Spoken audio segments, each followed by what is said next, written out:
Ini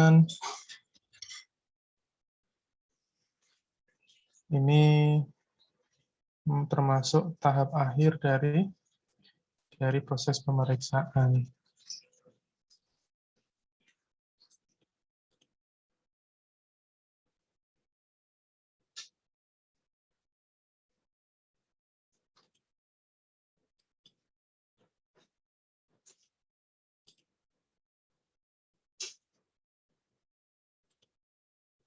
Nah, di sini kita akan belajar sebenarnya bagaimana penyelesaian pemeriksaan itu, ya. Kemudian sebab-sebab apa yang bisa menyebabkan pemeriksaan itu ditangguhkan, ya.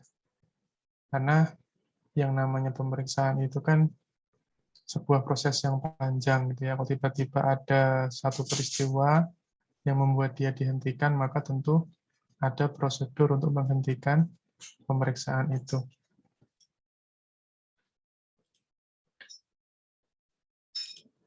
Nah, dari pertemuan ke-8 kita sudah mempelajari beberapa hal, ya, mulai dari kita bikin kertas kerja pemeriksaan, ya, kemudian kita mengenal LHP dan note-hit. Kalian juga sudah mengerjakan tugas terkait LHP dan note-hit. Tadi sore sudah dikirim ke saya, cuman memang karena sangat sore sehingga saya belum sempat baca. Tapi kalau saya lihat soalnya sebenarnya itu cukup mudah, ya, angka-angkanya sudah ada dalam soal. Tapi nanti kalau emang ada pertanyaan terkait tugas kemarin, silahkan ditanyakan nanti setelah materi ini selesai, gitu ya. Jadi hari ini kita masuk ke penyelesaian pemeriksaan, kemudian usul bukber dan juga penangguhan pemeriksaan. Kemudian minggu depan, minggu terakhir, kita akan belajar terkait dengan apa itu pemeriksaan tujuan lain. Jadi memang ini adalah satu sempalan dari pemeriksaan yang sangat apa ya, dibilangnya cukup kecil, makanya dia dibahas di pertemuan terakhir, gitu ya. Nah, kita masuk ke penyelesaian pemeriksaan. Kita tahu bahwa terkait dengan pemeriksaan ini diatur dalam PMK nomor 17 tahun 2013 sebagaimana diubah terakhir dengan PMK 184 2015. Jadi di dalam PMK ini diatur tentang LHP, laporan hasil pemeriksaan, gitu ya. Ada namanya LHP Sumir, ada namanya LHP biasa. LHP yang menjadi dasar untuk menerbitkan SKP maupun STP sesuai dengan peraturan undang-undang. Kemudian apa itu LHP Sumir? LHP Sumir itu adalah ketika pemeriksa itu menghentikan pemeriksaan itu dengan membuat LHP namanya LHP Sumir. Apa itu sumir? Ya, kalau definisi dari kamus, sumir itu artinya singkat, pendek, ringkas, gitu ya. Loh Pak, bukannya LHP itu sejak aturan yang baru memang dibuat ringkas, gitu ya? Iya, gitu. Tetapi untuk yang sumir ini bisa dibilang karena dia berhenti di tengah-tengah, karena ada banyak faktor, gitu ya. Kalau LHP yang standar itu memang karena LHP sudah selesai. Tapi untuk LHP Sumir ini memang ada satu dan lain hal yang membuat dia dihentikan secara sumir. Nah, bagaimana cara, apa sih yang menyebabkan kita membuat LHP Sumir, gitu ya? Pertama, tentu ketika kita menemukan fakta bahwa WP tidak ditemukan, gitu ya. Jadi dalam jangka waktu 6 bulan sejak tanggal surat pemberitahuan pemeriksaan lapangan, gitu ya, atau 4 bulan sejak dia tidak memenuhi panggilan pemeriksaan. Nah, itu dianggap WP-nya tidak ditemukan. Makanya kemudian disumir. itu tidak menemukan apa-apa, gitu ya. Jadi tidak ada informasi yang jelas. Kalaupun dihentikan, katakanlah kita bayangkan bahwa dia tidak ditemukan, kemudian kita bikin SKP sesuai dengan temuan kita misalnya, maka itu hanya akan menjadi tunggakan, gitu ya. Tidak akan terbayar karena SKP-nya juga nanti dikirim ke alamat itu juga pasti nggak ada orang, gitu ya, atau mungkin sudah pindah. Jadi mending dihentikan dengan LHP Sumir, gitu ya. Kemudian yang kedua, LHP Sumir ini dibuat saat pemeriksaan itu ditangguhkan, ya. Ditangguhkan itu kalau dalam bahasa Jawanya di hold, ditahan, gitu ya. Karena ditindaklanjuti dengan pemeriksaan bukber terbuka, gitu ya. Jadi nanti kita akan bahas di belakang bahwa pemeriksaan bukber di permulaan itu ada dua, ada terbuka, ada tertutup. Nah, karena ini adalah pemeriksaan terbuka yang mana kita memberitahukan pemeriksaan bukbernya kepada wajib pajak. Jadi kita kasih tahu, wajib pajak, kamu sedang kami memeriksa di permulaan ya. Nah, itu kita bisa tangguhkan pemeriksaan kita. Kita tahan dulu. Nanti ketika pemeriksaan bukbernya sudah selesai, bisa kita buka lagi untuk diperiksa kembali. Itu ya. Nah, tetapi ada syarat, ya, pemeriksaan ini ditangguhkan apabila pemeriksaan bukber terbuka ini adalah pertama, dia tidak dilanjutkan dengan penyidikan karena wajib pajak mengungkapkan ketidakbenaran perbuatan 8 ayat 3. Jadi dia di bukber, kemudian dia mengaku bersalah, dia mengungkapkan, kemudian dia bayar pokok pajaknya ditambah sanksi 100 juta, 100% kalau sekarang. Sebelum Cipta Kerja dia 150%, tapi semenjak ada Undang-Undang Cipta Kerja, dendanya dikurang jadi 100%. Jadi pokok plus sanksi denda 100%. Nah, kemudian yang syarat yang kedua adalah tidak dilanjutkan dengan penyidikan, tetapi diselesaikan dengan menerbitkan SKP-KB sebagaimana dimaksud dalam pasal 13A Undang-Undang KUP. Nah, ini pasal 13A-nya sudah dihapus dalam Undang-Undang Cipta Kerja, sehingga sudah tidak ada lagi opsi yang nomor 2 ini. Itu ya. Nah, kemudian yang ketiga, dilanjutkan dengan penyidikan, tetapi penyidikannya dihentikan karena dia bayar sesuai dengan pasal 44B Undang-Undang KUP. Dulu, jadi kalau setelah bubar, itu kalau dia tidak membayar 8 ayat 3 tadi, yang di poin 1, maka dia dinaikkan ke proses penyidikan. Di proses penyidikan, ketika dia memang sudah ketika dia tidak mau dipenjara, misalnya, dia bisa menghentikan penyidikan dengan membayar pokok plus sanksi. Pokoknya ditambah sanksi, kalau dulu sebelum Cipta Kerja itu 4 kali dari pokok. Jadi ketika bayar jadi 5 kali. Kalau dia bayar 5 kali pokoknya, maka dia bisa dihentikan dan tidak jadi masuk penjara. Itu ya. Tapi semenjak Undang-Undang Cipta Kerja itu diturunkan jadi 3 kali.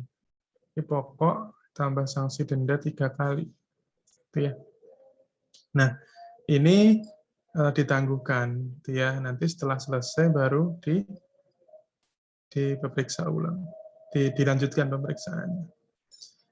Nah, kemudian yang ketiga, pemeriksaan ditangguhkan karena ditindaklanjuti dengan penyidikan sebagai tindak lanjut pemeriksaan bukber tertutup, ya, dan penyidikan tersebut dihentikan karena memenuhi ketentuan dimaksud dalam 44B. Jadi, kalau tadi nomor 2 terkait dengan bukber terbuka, yang ini bukber tertutup, ya, tertutup. Jadi WP tidak dikasih tahu bahwa dia sedang dibukber. Kenapa begitu, Pak? Ya karena kalau kita kasih tahu dia akan kabur. Dia akan menghilangkan barang bukti sehingga lebih mudah bagi penyidik untuk melakukan pemeriksaan bukber itu tertutup. Ya. Nah, ketika dia tertutup, praktis kan dia tidak bisa 8 ayat 3, tidak bisa pengungkapan ketidakbenaran, karena BP-nya nggak tahu, ya. Nah, dia langsung naik ke penyidikan. Nah, penyidikan dia dikasih tahu nih, kamu sedang disidik loh, gitu ya, karena di dalam penyidikan ada prosedur SPDP, surat pemberitahuan dimulainya penyidikan harus disampaikan kepada calon tersangka, gitu ya. Kalau tidak disampaikan nanti bisa diperadilankan, nanti bisa sprint penyidikannya dibatalkan. Makanya kenapa saat penyidikan ini kemudian bisa dia hentikan dengan pasal 44B, maka kita bisa membuat LHP Sumir untuk menangguhkan pemeriksaan. Itu ya. Kemudian yang keempat, adanya recall, pemeriksaan ulang. Tetapi recall itu ternyata tidak mengakibatkan adanya tambahan jumlah pajak dalam SKP. Jadi sebenarnya recall ini kan bisa dilakukan kalau kita pemeriksaan sudah selesai ini ya. Sudah selesai, kemudian ternyata ada novum, ada data baru. Kemudian dari data baru itu ternyata kita periksa ulang. Nah, setelah diperiksa ulang ternyata nggak ada perubahan, gitu. Ternyata hasilnya sama aja. Maka kemudian bisa di LHP Sumir. Gitu ya. Kemudian yang terakhir, nomor 5, tentu ini ada poin untuk tempat sampahnya. Untuk semua jenis pertimbangan, itu masuk dalam nomor 5 ini apabila memang ada beberapa ketentuan, beberapa informasi yang didapat oleh Direktur Jenderal Pajak. Ya. Nah, kemudian kalau dalam hal LHP Sumir itu dibikin karena WP tidak ditemukan atau karena WP tidak pernah memenuhi panggilan pemeriksaan, itu kita bisa kemudian menghidupkan kembali pemeriksaan itu bila ternyata WP ditemukan, gitu ya. Makanya kalau di KPP itu ada semacam prosedur DPO. Jadi kalau DPO itu kan istilah kepolisian ya, daftar pencarian orang buron, gitu ya. Nah di sistem DJP juga ada, tapi DPO untuk mencari di mana WP itu. Karena kadang-kadang WP disuratin, dia nggak nerima suratnya, gitu ya. Tapi tiba-tiba dia datang tuh ke kantor karena dia butuh bikin sertifikat elektronik misalnya, atau dia mau menyampaikan SPT misalnya, karena dia ada proyeknya mensyaratkan bahwa dia harus sudah clear kewajiban pajaknya sehingga dia datang loh, mau tidak mau. Nah, ketika datang di pelayanan itu, sistem pelayanan akan memberikan notifikasi bahwa dia sedang di DPO. Nah, begitu dia ada notif itu, pelayanan akan mengirim dia ke pemeriksa atau ke AR atau ke jurusita, tergantung siapa yang melakukan DPO, gitu ya. Nah, makanya sebenarnya ada potensi bahwa dia akan ditemukan lagi di kemudian hari, tetapi memang itu tergantung apakah WP-nya memang masih beraktivitas atau enggak. Kalau WP-nya sudah tidak ada aktivitas lagi, udah nggak pernah ada proyek, ya susah, tidak akan ditemukan dengan metode DPO tadi. Nah, kemudian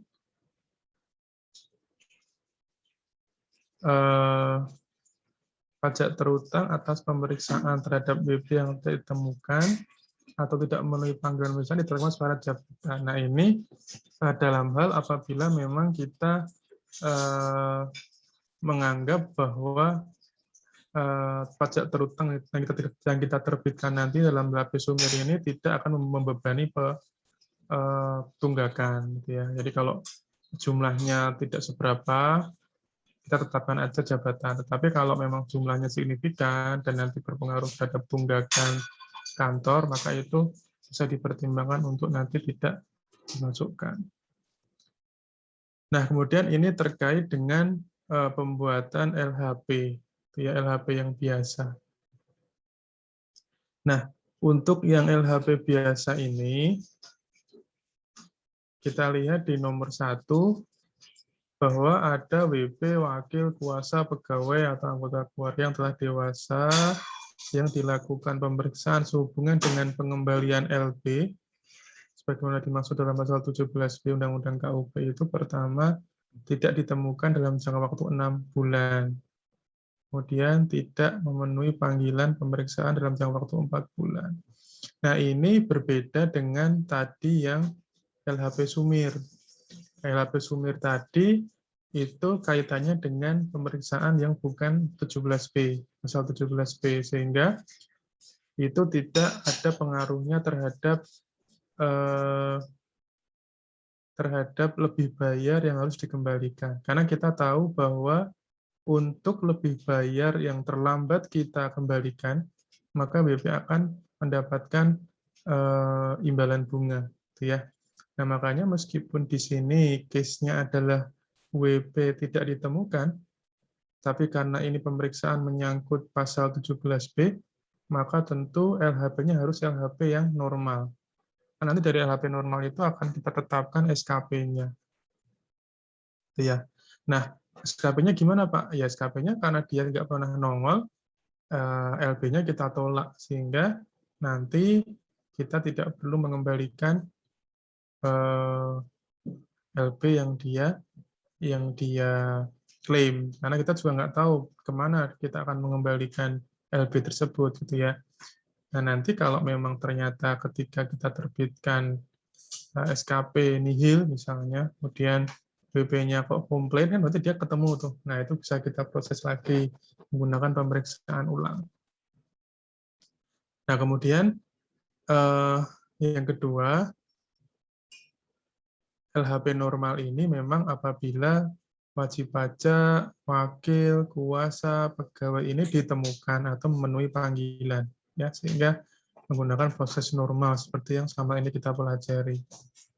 Yang ketiga, ditemukan, ya, memenuhi panggilan, gitu ya.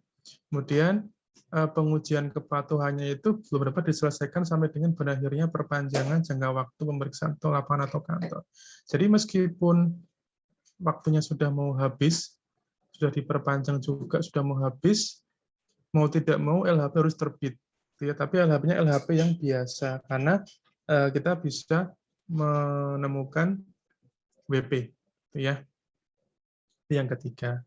Kemudian yang keempat, pemeriksaan ditangguhkan karena ditindaklanjuti dengan bukber terbuka. Sehingga di sini ketika tadi bukber terbuka, ya, kemudian kita lihat bahwa memang ada usulan, jadi pemeriksa pajak ketika dia melakukan pemeriksaan itu bisa mengajukan usul pemeriksaan bukber, yang mana ketika pemeriksa itu kemudian berpendapat bahwa apa yang dilakukan WP masuk ranah pidana.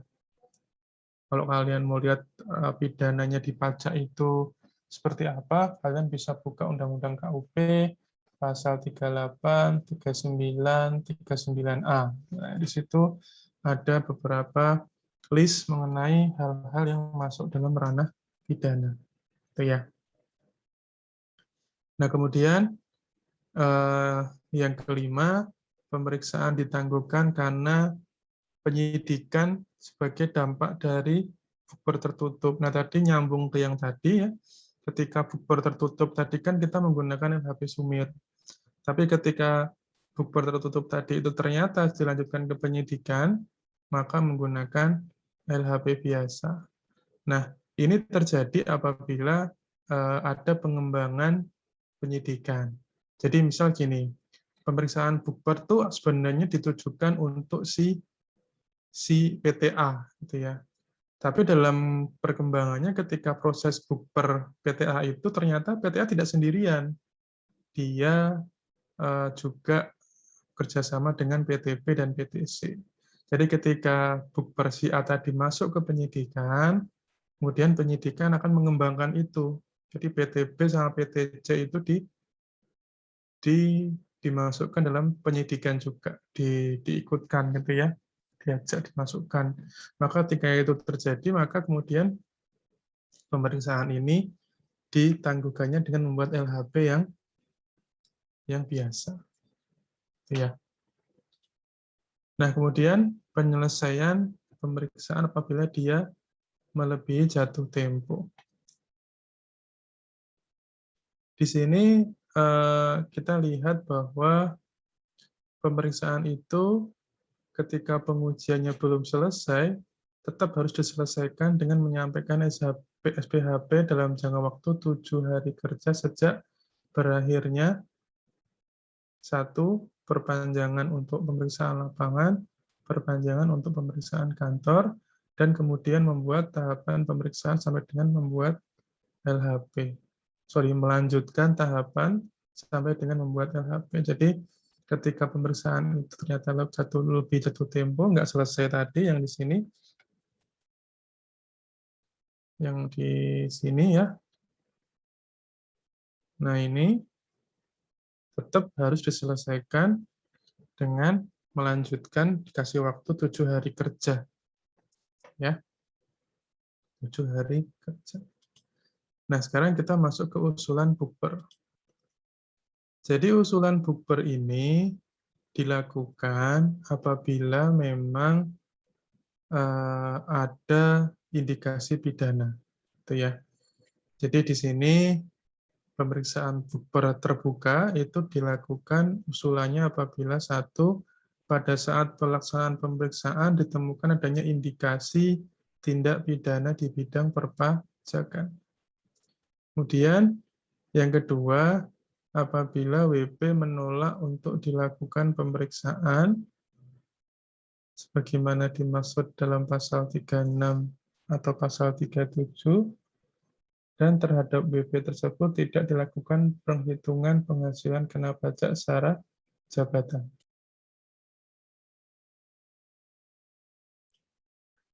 Nah, dalam hal pemeriksaan yang dilakukan merupakan pemeriksaan atas permohonan pengembalian kelebihan pembayaran pajak, maka usulan bukber harus mempertimbangkan jangka waktu penyelesaian permohonan pengembalian kelebihan pembayaran pajak tersebut. Ya, jadi harus dipertimbangkan kapan DJP harus mengembalikan LP-nya. Nah, kalau kita lihat di sini, sebenarnya pemeriksaan ini nanti rantainya ke arah penyidikan apabila memang ada indikasi tindak pidana, gitu ya. Jadi pemeriksaan di sini kalau ada indikasi pidana, maka dia masuk ke pemeriksaan bukber. Kalau pemeriksaan bukber ini ternyata dia tidak mau bayar juga dengan pasal 8 ayat 3 Undang-Undang KUB tadi, maka diusulkan ke penyidikan. Penyidikan, kalau dia tidak mau bayar melalui mekanisme 44B, maka dia lanjut ke penuntutan di persidangan, terus divonis, gitu ya. Sebenarnya kalau bukber ini, teman-teman, kalau teman-teman nggak familiar dengan pemeriksaan bukber, dengan istilah pemeriksaan bukber, sebenarnya ini kalau di kepolisian seperti penyelidikan. Jadi dalam rangka mendalami kasus, kemudian menemukan 2 alat bukti yang cukup, sehingga memang dia diyakini melakukan tindak pidana perpajakan. Tapi kalau ternyata alat buktinya nggak ada, dia tidak terbukti melakukan tindak pidana, dia hanya memang tidak membayar pajak saja, maka kemudian dikembalikan lagi ke pemeriksaan, itu ya, pemeriksaan. Nah, indikasi tindak pidana itu apa saja? Ya, tentu ada beberapa hal yang diatur dalam Undang-Undang KUP, tadi sudah saya sebutkan di pasal 38, pasal 39, pasal 39A, gitu ya. Ada dia tindak pidana melanggar ketentuan perpajakan, misalnya dia tidak menyampaikan SPT atau dia menyampaikan SPT tapi isinya tidak benar atau tidak lengkap. Kalau pasal 38 ini dia bahasanya adalah alpa. Alpa itu tidak sengaja, ya. Kemudian yang kedua ada unsur kesengajaan, misalnya di pasal 39. Di sini sudah masuk dalam unsur sengaja. Sengaja melanggar ketentuan perpajakan. Ada 9 jenis. Nanti di belakang kita akan pelajari apa itu 9 jenis. Sehingga dapat menimbulkan kerugian pada pendapatan negara. Contohnya ya seperti menyalahgunakan NPWP, ya, menyalahgunakan PKP, kemudian sengaja menyampaikan SPT yang tidak benar. Kalau tadi pasal 38, alpa menyampaikan SPT yang isinya tidak benar, kalau di 39 sengaja, gitu ya. Nah, pasal 39A ini terkait dengan faktur pajak atau bukti potong atau bukti setor yang tidak sesuai transaksi sebenarnya. Jadi palsu sebenarnya. Sebenarnya dia tidak pernah bikin eh, faktur pajak masukan, tetapi dia mengkreditkan faktur pajak masukan, sehingga itu sudah dalam rangka eh, mengambil keuntungan. Jadi negara rugi, harusnya negara dapat PPN 1 miliar, tetapi negara malah justru restitusi 1 miliar, karena WP-nya mengklaim faktur pajak masukan banyak banget, melebihi pajak keluarannya sehingga dia LB. Makanya itu merugikan keuangan negara. Nah, ini pasal-pasal pidana di Undang-Undang KUP. Nah, ini 9 pelanggarannya ya. Pertama, tidak mendaftarkan diri untuk diberikan NPWP atau dikukuhkan sebagai PKP, ini pidana. Kemudian menyampaikan SPT dan atau keterangan yang isinya tidak benar atau tidak lengkap. Kemudian tidak menyelenggarakan pembukuan di Indonesia, ya, tidak memperlihatkan buku, minjamkan buku, catatan dan sebagainya. Kemudian menyalahgunakan atau menggunakan tanpa hak NPWP atau pengukuhan PKP. Kemudian menolak dilakukan pemeriksaan. Kemudian tidak menyimpan dokumentasi pembukuan di Indonesia. Tidak menyampaikan SPT, memperlihatkan pembukuan, pencatatan, atau dokumen lain yang palsu atau dipalsukan seolah-olah benar. Ya. Kemudian tidak menyetorkan pajak yang telah dipotong dipungut. Jadi misal ada bendaharawan nih, kebanyakan nih. Bendaharawan dia memotong gaji pegawai, PPh pasal 21, tapi tidak di-store ya. Dia potong uangnya dia ambil. Ini juga pernah terjadi. Jadi ini masuk keterangan termasuk pelanggaran pidana. Nah, bukti permulaan ya.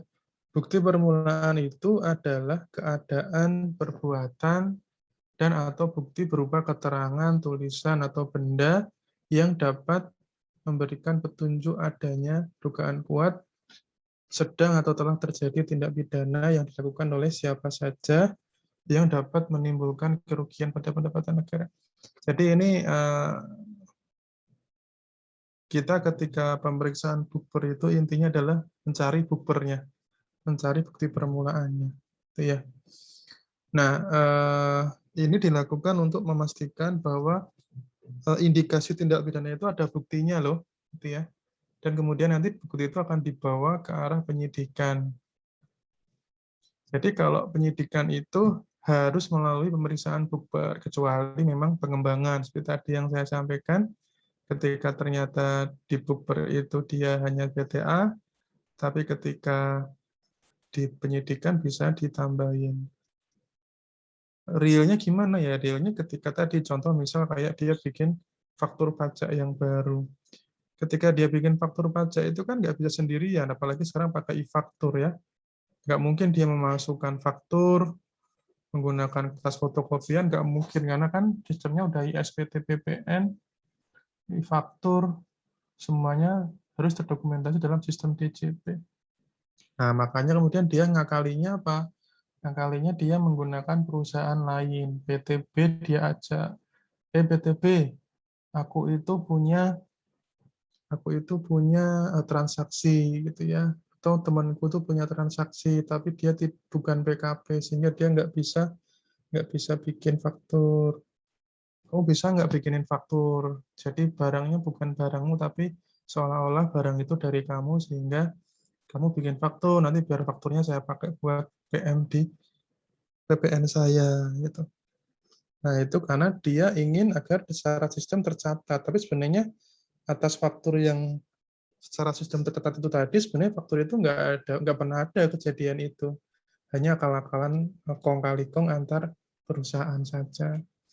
Dan itu waktu saya dulu di penyidikan memang menggiurkan ya. Ada yang dia bisa sampai dapat setahun itu 50 miliar, 60 miliar. Jadi dari restitusi itu, dia lapor SPT/LB, lebih bayar, PPN, restitusi, dicek sama pemeriksa, oh ada, fakturnya ada, benar di sistem ada semua, keluar deh itu pengembalian sekian puluh miliar. Padahal itu transaksinya nggak pernah ada. Itu ya. Nah, itu contoh bagaimana pemeriksaan bukber ini kemudian menemukan buktinya. Nah, apa perbedaan antara bukber terbuka dengan bukber tertutup?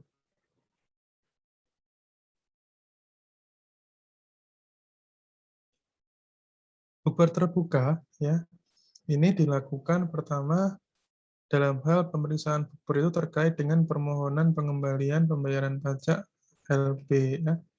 Jadi ini karena kita melihat ada bukber yang memang kita lakukan karena kelanjutan dari pemeriksaan terkait dengan SPT lebih bayar. Nah, ini bisa saja terjadi dengan skenario tadi. Ketika ada orang lapor PPN lebih bayar, dan pemeriksa menganggap bahwa kayaknya lebih bayarnya ini ngawur, fakturnya kayaknya pidana. Akhirnya dia diusulkan untuk di bukber, gitu ya, makanya bukbernya terbuka. Kemudian kalau terbuka, karena BP-nya harus tahu, maka ada pemberitahuan tertulis bahwa dia sedang di bukber. Kemudian kalau terbuka, dilaksanakan dalam jangka waktu paling lama 12 bulan sejak tanggal penyampaian surat pemberitahuan pemeriksaan bukber. Ya. Nah, kemudian kalau tertutup, tentu tertutup itu artinya bahwa tanpa dilakukan pemberitahuan pada OWB gitu ya. Dan dilaksanakannya itu starting point-nya mulai pada saat terbitnya sprint bukber. Jadi kalau di pemeriksaan ada SP2, surat perintah pemeriksaan. Kalau di bukber ada sprint bukber, surat perintah pemeriksaan bukber. Atau SPPBP gitu ya, surat perintah pemeriksaan bukti permulaan SPPBP.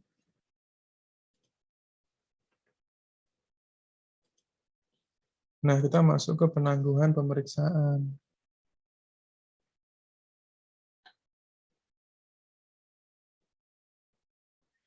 Nah, ketika tadi ada bukber, maka kemudian pemeriksaan yang sedang kita lakukan ditangguhkan, gitu ya.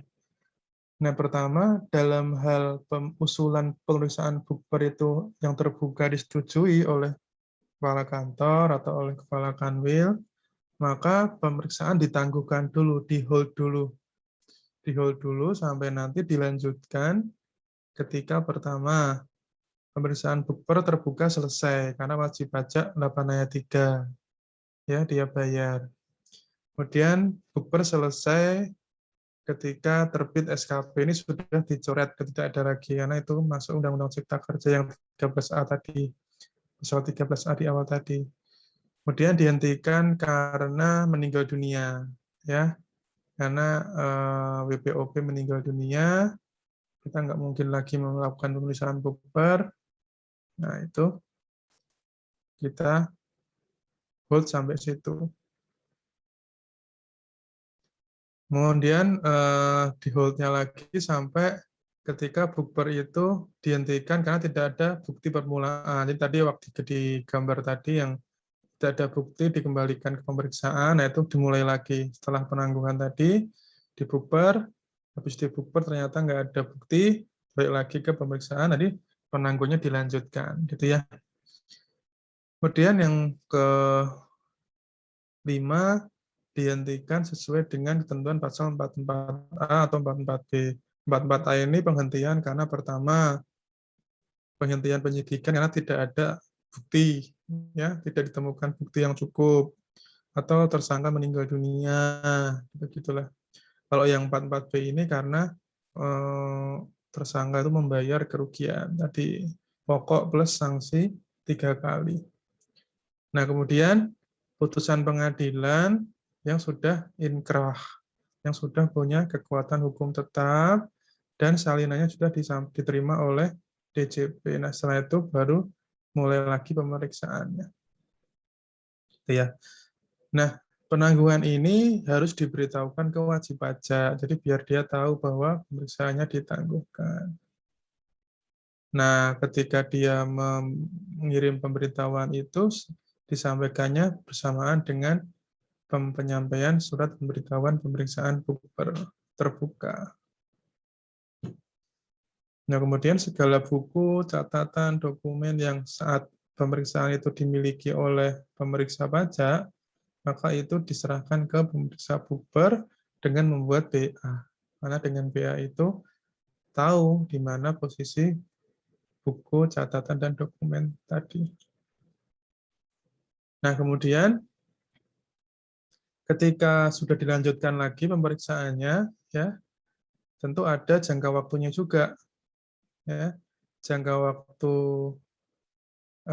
pengujian atau jangka waktu perpanjangan pengujian itu masing-masing 4 bulan.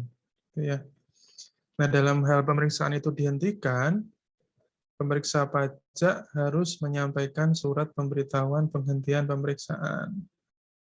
Kemudian, Ditjen Pajak masih dapat melakukan pemeriksaan apabila setelah pemeriksaan dihentikan terdapat data selain yang diungkapkan dalam pasal 8 ayat 3 Undang-Undang KUP atau pasal 44B.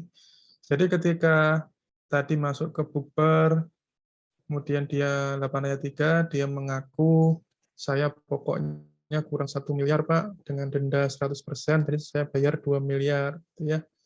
Atau Pak saya 44B, saya pokoknya 1 miliar, ditambah sanksi 3 kali, jadi saya bayar 4 miliar. Tapi setelah itu ternyata ada data bahwa sebenarnya tidak segitu pokoknya ya. Jadi bisa ternyata 2 miliar misalnya. Maka kemudian direktur bisa melakukan pemeriksaan atas data tersebut. Itu ya. Nah, kemudian pemeriksaan yang ditangguhkan dilanjutkan. Tadi ini sama dengan yang tadi, WP-nya meninggal, tidak ada bukti, ya 44A. Kemudian putusan pengadilan, gitu ya.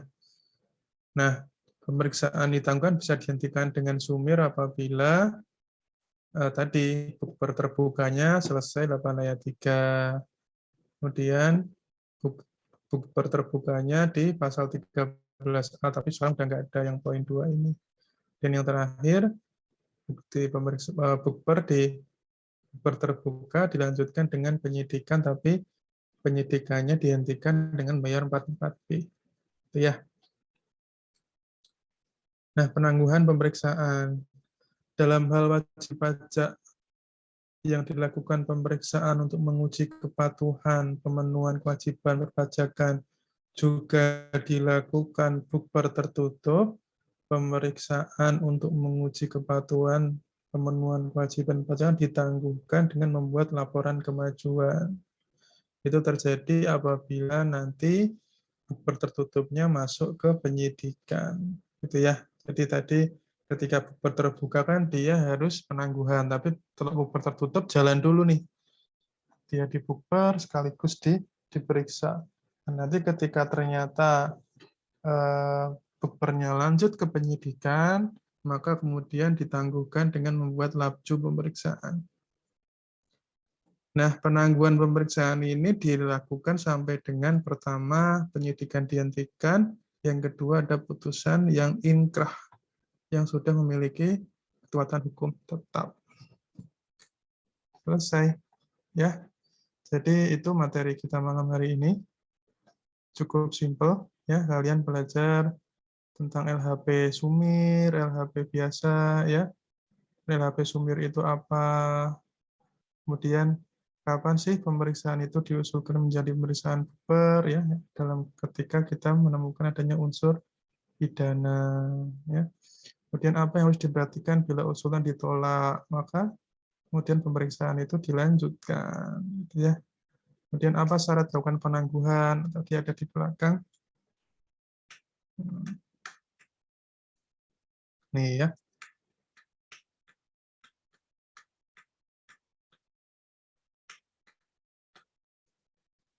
Gitu, teman-teman.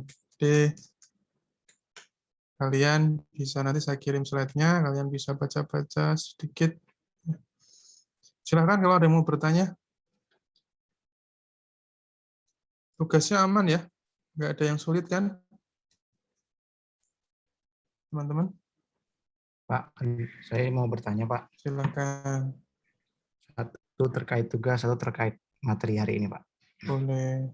Kalau dari materi dulu ya, Pak. Kalau dari materi, Boleh. tadi ada yang 9 kesalahan kok, Mas. 9 tadi tuh, Pak. Iya, iya.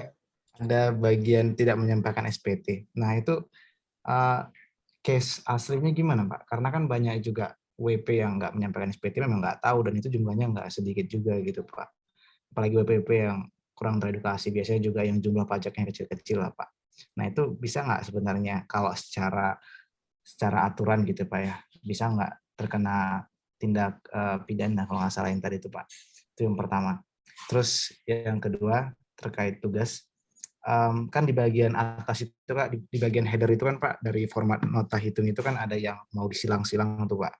Nah, di bagian jenis ketetapan, Pak, ada SKP, STP, itu boleh nggak, Pak, 2 atau 3 atau lebih disilang gitu, Pak? Atau hanya satu ketetapan aja yang boleh disilang, Pak? Terima kasih, Pak. Oke. Terima kasih, Yusuf. Yusuf ya? Iya, Pak. Oke. Yang pertama terkait dengan tidak menyampaikan SPT. Jadi, di dalam mazhab pidana kita, itu memang ada satu prinsip namanya prinsip ultimum remedium. Jadi sebenarnya penyelesaian pidana itu adalah sebuah langkah terakhir dari sebuah usaha untuk meningkatkan kepatuhan wajib pajak. Itu pertama. Jadi sebisa mungkin sebelum dipidana itu harusnya orang itu dikasih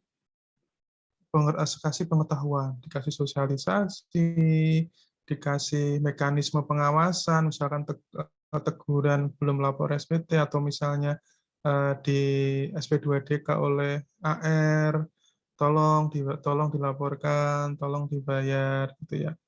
Nah, memang selama ini tindak pidana tidak melaporkan itu tidak pernah dan sangat jarang untuk dipidana, kecuali memang fatal. Misalnya ada PTA dan PTB. PTA ini selalu menjual barangnya ke PTB, ya, PTB. Nah, si PTB ini dia rajin melaporkan SPT masa PPN, sehingga diketahui di dalam SPT itu bahwa dia membeli barang itu, PM-nya dari PM-nya itu diketahui bahwa dia selalu beli barang dari PTA. PTA tidak pernah melaporkan SPT PPN. Padahal di PTA kan sebagai pajak keluaran, ya, sebagai pajak keluaran untuk menghitung berapa PPN yang harus dia setorkan ke negara. Nah, ketika dia dikasih tahu masih ngeyel. Ketika dia di SP2DK oleh AR, dia masih ngeyel. Ketika dia diperiksa masih ngeyel juga, nggak mau kooperatif. Dan ketika pemeriksa mempertimbangkan banyak hal, dia bisa mengusulkan ke pidana, gitu. Tapi ini dalam hal pemeriksanya memang dia mempertimbangkan ini masuk ke pidana karena dia sudah tidak kooperatif, atau mungkin dia menolak diperiksa. Nah, biasanya dia adalah sebuah kombinasi dari pelanggaran ini. Jadi bisa aja ini yang tidak menyampaikan SPT ini digabung dengan menolak diperiksa, ini jadi alasan kuat untuk kemudian dia diperiksa, gitu ya, di bukber atau dipidana. Nah, makanya secara fakta sebenarnya jarang sekali poin terkait tidak menyampaikan SPT ini dipidana, karena kita masih menggunakan semangat ultimum remedium. Yang penting dikasih edukasi dulu.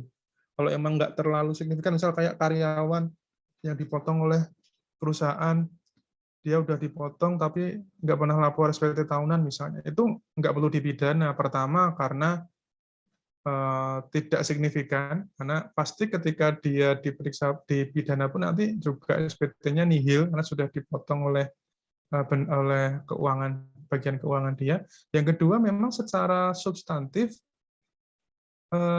biaya bukper sama penyidikannya itu nggak akan match, karena satu kasus perkara bukper atau dik itu bisa menghabiskan dana 100 juta. Kalau kita cuma mau mempidanakan kasus remeh-temeh, ya nggak bisa, itu sayang biayanya. Makanya kenapa kita selalu mentargetkan pidana untuk kasus yang besar, yang ratusan miliar, yang puluhan miliar. Jadi sehingga biaya yang kita keluarkan untuk melakukan penyidikan atau bukber itu tidak terbuang sia-sia. Gitu ya, Sof ya. Terkait yang kedua, pertanyaan terkait dengan not hit ya. Not hit itu kan ada pilihan di jenis ketetapan. Di situ ada STP, SKPKB, SKPLB, SKPN gitu ya. Nah, apakah bisa dicentang dua? Bisa. Gimana kondisinya? Begini. Ketika kita memeriksa PPN masa pajak Januari sampai dengan masa pajak Desember. Setiap masa tentu harus kita keluarkan SKPKB atau SKPN atau SKPLB. Nah, makanya kan nggak mungkin ketika kita periksa 12 bulan itu kok semuanya nihil atau semuanya KB atau semuanya LP. Kan pasti ada ya masa pajak yang KB, masa pajak yang SKPN, masa pajak yang SKPLB misalnya. Itu nanti kita bisa silang SKPKB atau SKPLB atau SKPN. Yang sering saya pakai sih SKPKB dan SKPN, karena beberapa masa biasanya dia sudah benar, karena memang di dalamnya itu tidak ada koreksi di masa itu. Karena mungkin memang dia lagi nggak ada aktivitas misalnya, jadi blank, penjualan nggak ada, PK nggak ada, PM nggak ada, berarti sama-sama nol. Kan nggak mungkin kita terbitkan SKPKB untuk masa itu kan, maka kita terbitkan SKPN. Jadi nggak ada masalah sih Yusuf terkait dengan mau dicentang lebih dari satu boleh atau tidak, ya tentu saja boleh, karena secara fakta memang itu terjadi. Gitu ya, Yusuf? Izin memastikan lagi Pak, Ya. yang pertanyaan kedua Pak. Hmm. Berarti kan misalnya Pak, saya mau centang SKPKB sama STP, boleh ya Pak? SKPKB sama STP. Iya, iya Pak. Logikanya gimana? Eh, ini nyangkutnya ke soal itu sih Pak. Karena kan Hmm. di ikhtisarnya itu ada yang dia STP, ada yang SKPKB di masa Januari bersamaan gitu Pak. Nah itu Oh, kalau bisa nggak Pak di dua-duanya? Karena kan kalau di not hit di paling bawah tuh yang penjumlahan sanksi administrasi itu Pak, itu dalam kurungnya dia hmm. menggunakan kata atau gitu Pak, kayak STP Hmm. atau SKPKB atau SKPKBT, jadi kayak nggak bisa dijumlahin semuanya. Iya. Iya, memang ketika ada sanksi administrasi berupa denda pasal 7 misalnya. Jadi kan kalau di sanksi itu kan terpisah-pisah ya, untuk pasal terlambat lapor itu seharusnya masuk ke STP karena kita menagih dendanya. Itu nggak ada masalah sih, menggunakan STP juga nggak ada masalah, karena nanti centangan kita yang di note hit ini nanti akan menjadi panduan bagi si pelayanan. Sesi pelayanan itu nanti akan di awal udah notif tuh, oh ternyata note hit ini nanti akan dicetak untuk SKPKB sama SKTP, kayak gitu. Ya Pak, mungkin ada sedikit kurang jelas Pak, boleh lagi Pak? Ya itu Jadi Pak, kan, yang bawahnya itu soalnya dia menggunakan kata atau gitu Pak. Kan misalnya kita centang STP sama SKPKB nih Pak. Nah terus di not hit kan di bagian bawah sebelum paling ujung gitu Pak, sampai terbilang gitu. Nah itu ada kayak di poin D jumlah sanksi administrasi buka kurung A atau B atau C. Nah kalau misalnya dua-duanya dicentang kayak STP sama SKPKB dicentang keduanya, itu tuh nggak bisa dijumlahin karena dia menggunakan kata atau, kayak harus dipilih. Kayak kamu tuh mau SKPKB atau mau STP gitu. Jadi kami bingung gitu Pak, bikin 2 lembar, kayak 1 lembar SKPKB atau 1 lembar lagi STP gitu Pak.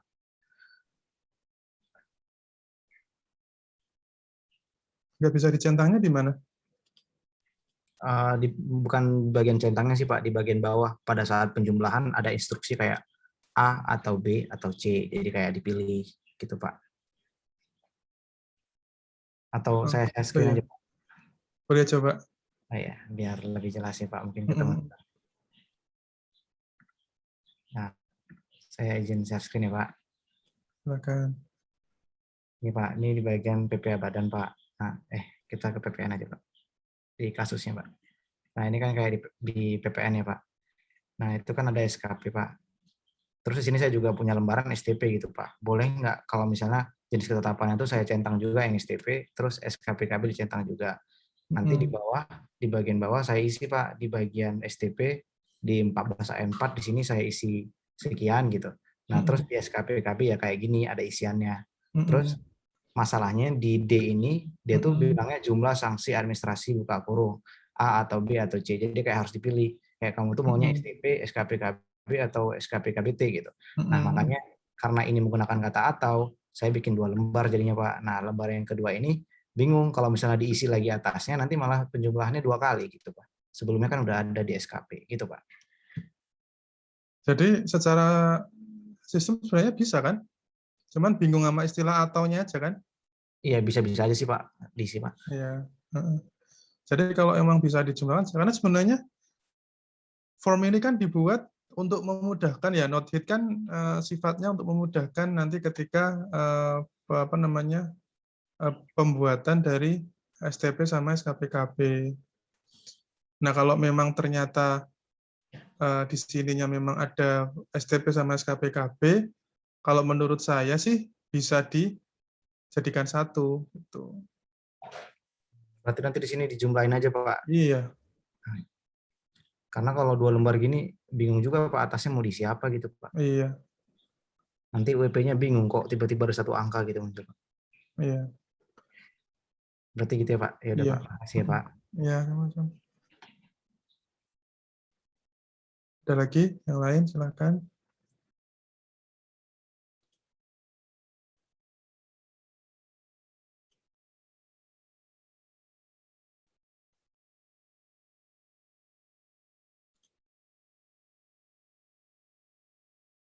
KTTA kalian gimana? Aman semua ya? Udah Pak, kita udah ngumpulin Pak, jadi prosesnya udah selesai sebenarnya Pak. Terus nilainya bisa kalian ketahui kapan? Nah, belum ada penjelasannya Pak. Oh, ya, ya, ya. Pak, mau izin bertanya tentang yang tugas kemarin, Pak. Boleh. Jadi kan kemarin itu setelah dihitung ulang yang tarif PPh badan yang disoal itu masih pakai tarif yang 28%, Pak. Mm-mm. Nah, tapi kan akhirnya diubah ya, Pak, jadi 25%. Nah, Mm-mm. berarti nanti sanksi administrasinya itu juga ikut berubah, apa tetap ngikut soal aja, Pak? Karena begitu saya hitung sanksi administrasinya itu dibagi PPh terutang, nanti dapat hasilnya 48%. Nah, jadi karena bunganya 2%, jadi saya asumsinya jumlah bulannya 24. Gitu, Pak. Soalnya kalau di soal itu sanksi administrasinya kan karena kalau tarifnya diubah, harusnya sanksi administrasinya juga ntar ikut berubah tuh, Pak. Nah, Mm-mm. saya jadi bingung deh, apa diubah juga, apa tetap ikut soal aja, Pak? Gitu, Pak. Kalau memang ketika ada anomali, misalnya ternyata itu tidak sesuai dengan peraturan, ya diubah aja, sesuaikan aja, nggak apa-apa, Del. Cuman kalau memang masih bisa, masih logis, oh masih mungkin nih terjadi seperti itu, ya nggak masalah, didiamin aja. Cuman yang penting kalian tahu bahwa ini saya sesuaikan karena ini saya diamkan karena ini. Itu aja sih. Ya, baik, Pak. Terima kasih. Ya. Soalnya saya sudah dapat soal tahun lalu dari Dosko ini. Memang kayaknya akan ada soal pengisian LHP, KKP gitu ya. Jadi mungkin akan membutuhkan effort yang cukup banyak buat kalian. Ada pesan juga dari Dosko, sebentar.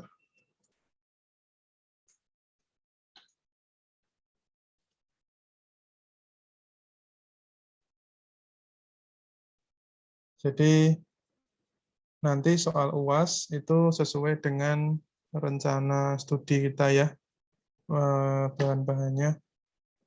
Itu ada,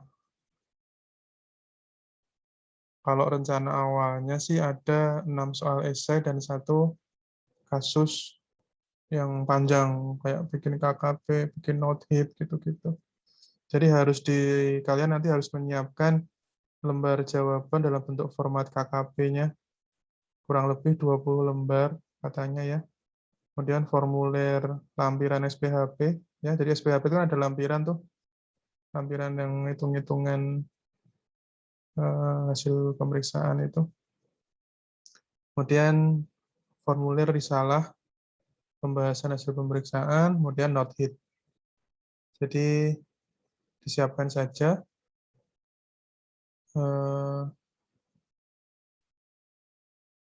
Nanti minggu depan coba saya clear-kan lagi, karena kan ini masih ada beberapa dosen yang merasa bahwa terlalu berat kalau soalnya banyak. Tapi ya nanti cobalah bagaimana Dosko memutuskan ya.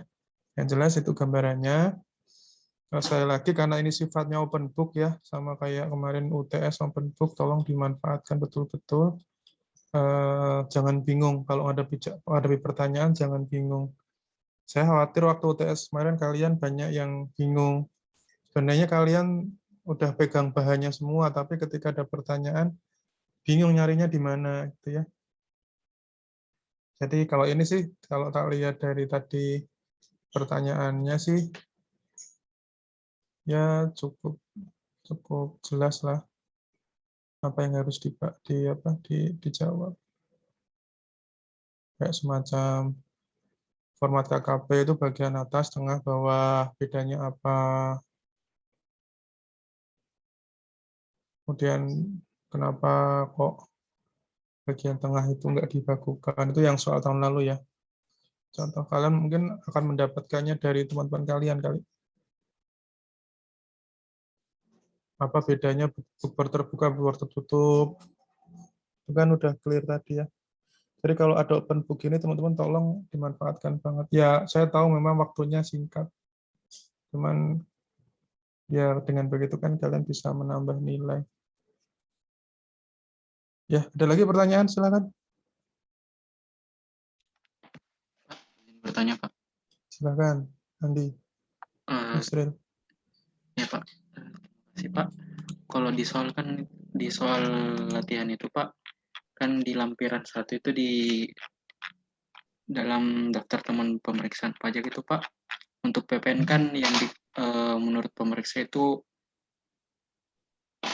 total penyerahannya 72 miliar sekian, Pak. Sedangkan menurut WP itu 70 miliar. Jadi ada selisih sekitar 2,8 miliar, Pak. 2,8. Nah, untuk note hit-nya itu, Pak, semisal Pak untuk keterangan bulan Januari itu tidak diketahui, Pak. Maksudnya untuk setiap bulan di sepanjang tahun 2018 itu tidak diketahui berapa rinciannya, Pak. Itu, Pak, untuk pembuatan note hit maupun SKP-nya, Pak, itu tetap dibuat untuk tiap masanya, Pak, apa digabung aja, Pak? Kalau saya lebih memudahkan kalian digabung aja di akhir masa lah. Jadi masa paling terakhir gabung situ aja biar gampang. Oh, berarti dengan asumsi semuanya terjadi di akhir masa aja ya, Pak? Dan itu logis kok, itu banyak terjadi juga kok. Perusahaan itu kan banyak yang proyeknya kan nggak tentu ya, nggak tiap bulan ada. Nah itu ya banyak terjadi, dia hanya ada di bulan Desember misalnya, atau hanya ada di bulan Januari, itu nggak masalah. Cuman memang di mana letaknya itu terserah, tapi kalau mau ya paling akhir aja biar gampang. Gitu, Sri. Oh ya, baik Pak, terima kasih Pak. Sama-sama. Yang lain, silakan. Jadi dulu itu saya kan di penyidikan tuh 3 tahun ya teman-teman. Saya dulu, sekarang juga saya sebenarnya di PSIAP ini jadi analis bisnis untuk Inteldik, intelijen dan penyidikan. Jadi saya tetap masih berkecimpung di penyidikan, tapi memang memang sudah tidak ke lapangan lagi. Itu kalau orang-orang yang apa ya, yang melakukan pidana itu memang bukan karena dia butuh ya, jadi karena dia rakus. Gitu. Jadi sama kayak korupsi. Makanya kemudian pidana pajak itu bisa lanjut ke TPPU. TPPU itu tindak pidana pencucian uang, di mana nanti kita bisa melakukan perampasan harta si tersangkanya. Dulu pernah tuh ada kasus di Jakarta Timur. Jadi dia itu perusahaan pengolahan limbah kertas. Jadi dia itu usahanya menampung kertas dari pemulung itu loh, dari pemulung yang dia ngumpulin kertas koran, ngumpulin kertas bekas, itu dia dijual ke dia timbang gitu ya, kiloan. Itu kertasnya itu dia olah jadi semacam bahan baku kertas untuk perusahaan kertas kayak Sinar Dunia, kayak Kiki yang sering kalian pakai itu. Nah, itu kan dia sebagai jembatan ya antara pemulung sama industri kertas gitu. Nah, orang di PT itu tuh main faktur. Jadi dia beli dari pemulung yang tentu saja dia bukan PKP pemulung kan. Bukan PKP, bukan pengusaha yang di atas 4,8. Jadi tidak akan pernah menerbitkan faktur pajak masukan untuk si PT tadi. Nah, PT tadi itu dia nyari-nyari PT yang lain, dia mau beli fakturnya. Dia beli misal faktur dengan nilai PPN 10 miliar, dia beli 1 miliar. Itu dia berani keluar duit 1 miliar buat beli faktur pajak 10 miliar tadi. Karena dengan faktur pajak 10 miliar tadi, dia kreditkan dalam SPT PPN, dia dapat duit 9 miliar. Dapat LP 8 miliar. Dia masih untung 7 miliar.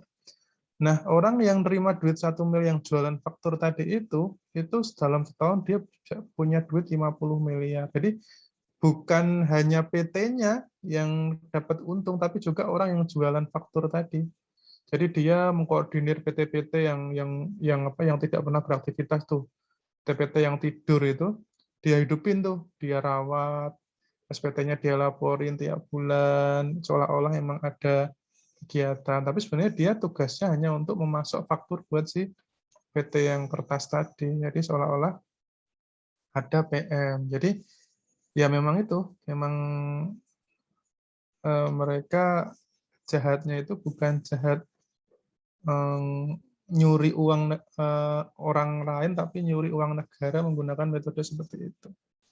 Ini jangan kalian praktekkan ya besok ya kalau sudah tahu ilmunya ini ya. Ini sebagai informasi saja bahwa di luar sana itu orang-orang yang super kaya itu belum tentu hartanya itu dapat dari harta yang dari sumber yang benar. Bisa aja dia punya trik-trik khusus ya untuk mendapatkan uang puluhan miliar, ratusan miliar. Dari situ saya sadar, oh berarti orang yang kelihatannya di sosial media itu kaya raya, kemudian yang pamer mobil ini, mobil itu kita mesti tanya tuh sebenarnya duit itu dari mana gitu ya. Jangan-jangan sebenarnya dia punya trik-trik untuk mengkadali suatu sistem.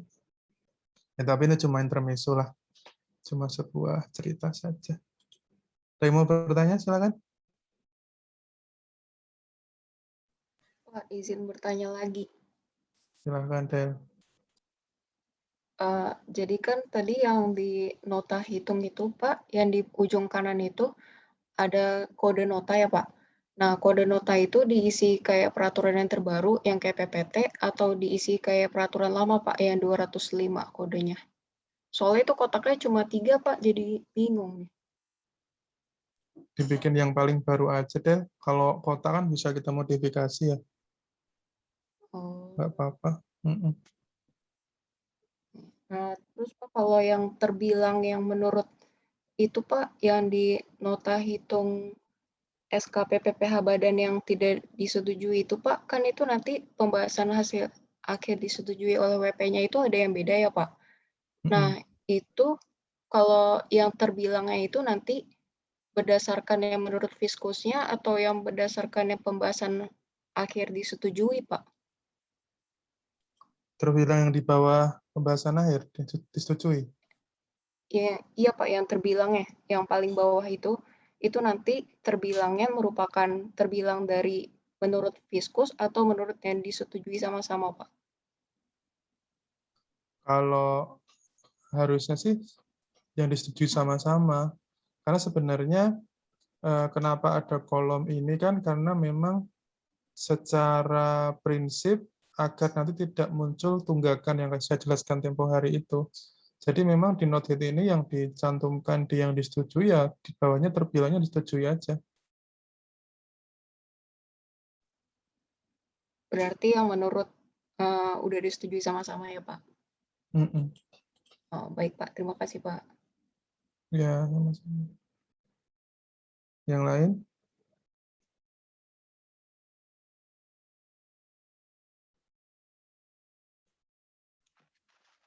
Pak, izin bertanya lagi, Pak. Silakan, Yusri.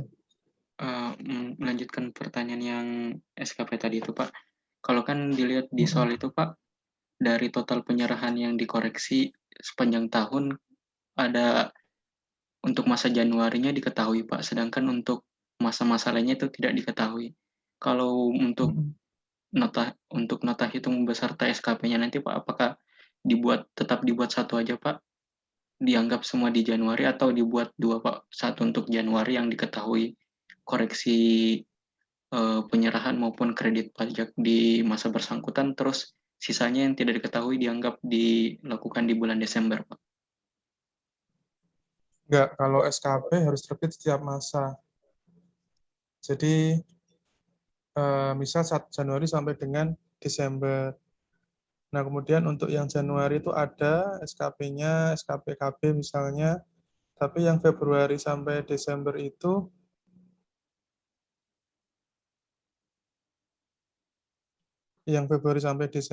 kan terbitnya SKP nihil. Gitu. Oh, baik, Pak. Berarti untuk seluruh penyerahan yang dikoreksi dimasukin ke Januari, sedangkan untuk yang Februari sampai Desembernya dianggap nihil, ya? Nihil SKPN, ya. Baik, terima kasih, Pak. Karena kalau kalian sudah setet di awal waktu di SP2-nya bilang bahwa pemeriksaan dilakukan dari masa Januari sampai Desember, ketika bikin laporan juga harus Januari sampai Desember, meskipun segala aktivitasnya ternyata cuma ada di bulan Januari. Yang Februari sampai Desember itu harus tetap dibikin SKPN-nya, karena itu sebagai pertanggungjawaban kita bahwa kita benar-benar sudah melakukan pemeriksaan di masa itu, Januari sampai Desember. Kalau kita cuma ngeluarin yang Januari SKPKB, Desember SKPN, kan kita nggak bisa mempertanggungjawabkan yang Februari sampai November itu beneran sudah diperiksa atau belum. Gitu ya, Yusri. Baik, Pak. Yang lain? Ya. Terima kasih, Pak. Ya, sama-sama. Yang lain silakan. Nggak ada? Ada yang mau tanya, silakan. Oke, kalau nggak ada, saya pamit ya. Izin sampai jam segini, karena saya masih harus bekerja, melanjutkan pekerjaan. Ya, teman-teman terima kasih atas perhatiannya. Ya, mohon maaf bila ada kekurangan, mohon maaf bila sekali lagi selesai lebih awal. Kayaknya memang sampai 3 tahun ke depan saya kayaknya akan hold ngajar dulu, tidak akan ngajar dulu lagi nih. Semester ini mungkin terakhir, karena proyek kan sampai 2024. Nanti setelah selepas itu baru nanti lanjut ngajar lagi. Ya, mudah-mudahan tidak. Ini saya menyelesaikan kewajiban saya ke kalian dulu ya, sampai minggu depan kalau udah selesai. Nanti saya mungkin istirahat dulu ngajarnya sampai selesai proyek. Saya tunggu di DJP teman-teman ya. Kalian pokoknya harus lulus, nilainya harus baik supaya nanti bisa masuk DJP. Itu ya. Baik, terima kasih sekali lagi. Semoga selalu sehat. Selamat malam. Assalamualaikum warahmatullahi wabarakatuh. Waalaikumsalam warahmatullahi wabarakatuh. Terima kasih, kasih, Pak. Pak. Terima kasih, Pak. Terima kasih. Terima kasih, Pak.